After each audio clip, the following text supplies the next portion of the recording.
Kan 15 menit waktu presentasi, nanti itu baru kita diskusi. Berapa menit? 10 menit ya, lama 10 menit. Nah, kita stop, kemudian kita lanjut diskusi.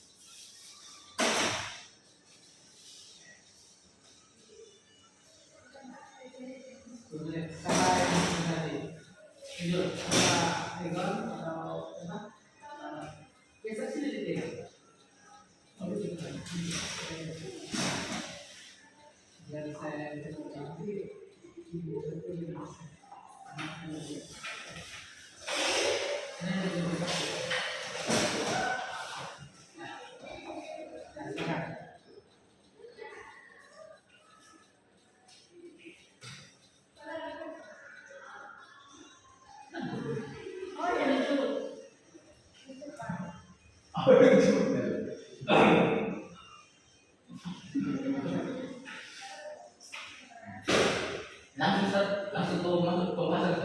langsung ke poin-poinnya.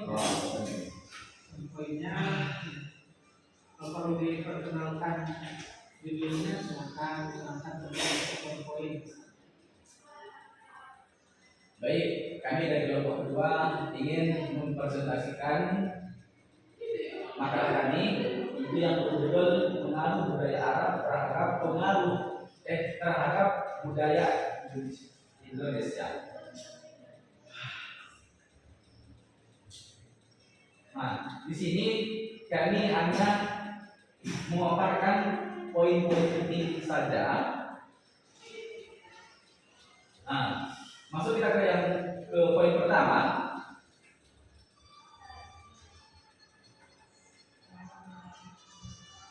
Kapan sih tahun masuknya budaya Arab ke Indonesia? Itu kedatangan koloni Arab itu di Hadramaut ke Indonesia diberikan dari dalam 3 gelombang utama. Berarti yang pertama, poin pertama itu bangsa Arab atau koloni Arab itu datang dalam 3 gelombang. Yang pertama itu dari abad ke-9 11 Masehi, itu gelombang yang pertama datang. Nah, jadi catatan sejarah ini tertua adalah berdirinya kerajaan Kernak. Itu gelombang pertama. Yang gelombang kedua itu di abad 12 yaitu 15 Masehi. Masa ini adalah masa kedatangan para datuk dari Wali Songo yang dipelopori oleh keluarga besar Syekh Jalaluddin Akbar dari Gujarat. Itu masih keturunan Syekh Muhammad Shahid Mirbad dari Hadramaut. Yang ketiga itu pada abad 16 19 Masehi, itu gelombang yang ketiga. Nah, abad ini adalah gelombang yang terakhir, ditandai dengan hijrahnya masalahnya para Alwiyin Hadramaut yang menyebarkan Islam sambil berdagang di Nusantara. Kaum pendatang terakhir ini dapat ditandai keturunannya hingga sekarang karena berbeda dengan pendahulunya. Yang kedua, cara penyebaran di Nusantara. Berarti yang pertama kita di poin pertama itu kan yang saya paparkan. Ini cara penyebaran di Nusantara. Apa penyebaran apa? Itu kebudayaan Arab atau budaya Arab masuk ke Indonesia. Kita berbicara kebudayaan Islam tentunya kan. Kita menyinggung dengan budaya Arab dan Timur Tengah. Di sini kita perlu mencatat bahwa semua masyarakat Timur Tengah itu merupakan orang Arab. Sudah jelas, sudah pasti ya kan?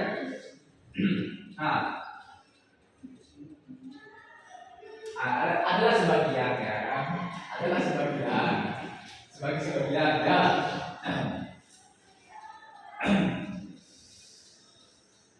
Merupakan orang Arab itu, orang Iran misalnya adalah orang bangsa Persia yang memiliki bangsa serta budaya tersendiri. Persebaran Islam di Indonesia ini tak seperempat terjadi dalam waktu yang sama. Jadi mereka perlahan-lahan langsung dalam satu hal itu menyeberang atau meluas dengan cepat begitu saja kan. Tapi ada tahap-tahapan yang harus butuh proses dengan melakukan aktivitas dagang dan sosial. Kekentalan pengaruh budaya dan ajaran Islam di tiap-tiap tempat di Indonesia itu tentunya berbeda-beda kan. Nah, ada masyarakat yang nuansa Islamnya kental seperti Aceh, Banten. Nah, itu salah satunya. Masyarakat ini dinilai kefanatikannya terhadap Islam, tidak begitu kentara atau tidak tertara, tidak terlalu mencolok lah gitu. Seperti di daerah Jawa. Nah, Arab Persia ini berkembang lewat perantaraan bahasa Arab. Nah, berarti penyebaran itu melalui pertama dari bahasa Arab itu sendiri. Kontak antara Arab Persia dengan Kepulauan Nusantara sebagian besar berlangsung di wilayah pesisir pantai utamanya lewat proses perdagangan. Nah, masuk dari berkembangnya pengaruh agama dan budaya Islam di Indonesia itu diperkuat dengan beberapa sumber berita sejarah, baik itu berasal dari luar negeri maupun dalam negeri. Nah, sumber-sumber ini diantaranya sebagai berikut. Yang pertama itu berita Arab. Berita ini diketahui melalui para pedagang Arab yang melakukan aktivitasnya dalam bidang perdagangan dengan bangsa Indonesia itu sendiri. Nah, Arab ini, bangsa Arab ini telah datang ke Indonesia sejak masa kerajaan Sriwijaya. Yang kedua, berita Eropa. Berita ini datangnya dari Marco Polo. Ia adalah orang Eropa kali pertama yang menginjakkan kakinya di wilayah Indonesia. Ketika ia kembali dari Cina menuju Eropa melalui laut, ia mendapat tugas dari Kaisar Cina untuk mengantarkan putrinya yang dipersembahkan kepada Kaisar Romawi. Dalam perjalanannya, ia singgah di Sumatera bagian utara. Di daerah ini, ia telah menemukan adanya kerajaan Islam, yaitu Kerajaan Samudra dengan sebagai ibu kota Pasai. Yang ketiga, berita India. Menyebutkan bahwa para pedagang India dari Gujarat mempunyai peranan penting dalam penyebaran agama dan kebudayaan Islam di Indonesia. Karena mereka berdagang, mereka akan juga mengajarkan agama dan kebudayaan Islam kepada setiap masyarakat. Yang keempat, berita Cina.